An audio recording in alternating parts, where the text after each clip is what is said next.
Hi, this is Father Puts Pombase OP, and I'm the parish priest of Our Lady of the Rosary of Manawag, Manawag, Pangasinan.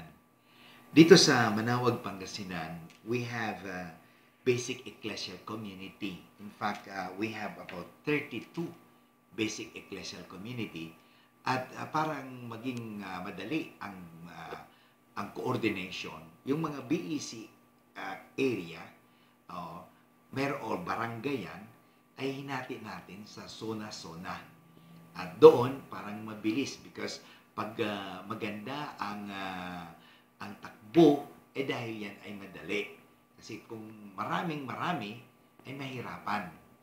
Dito sa Manawag, for your information, meron tayong BEC Babasit, BEC Bisal, BEC Bukaw, BEC Baritaw, San Ramon, Mermer, Parian, Matulong, Liksi, Kabawangan, Namakpakan, Kabanbanan Sentro, Kabanbanan West, Urahan East, Urahan West, Santa Ines, Lilimaan, Tebel East, Tebel West, Pao, Lipit, Malikden, Pugaro, Babasit Pugaro, Madriaga, Borac, Caloocan, Pugaro Bliss, Babasit East at Babasit Pugaro, Sapang, Pantal at yung poblasyon. Yan actually yan ang huli kasi ngayon palang ginawa na area ang dati wala kasi yan. Walang BEC ang poblasyon. Ngayon palang natin ginawa.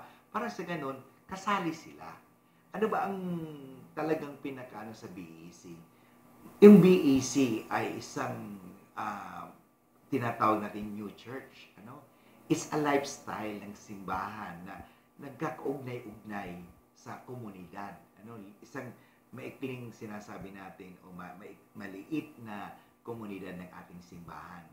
Ano ang ginagawa dito? Actually, ang BEC hindi lang nagdarasal.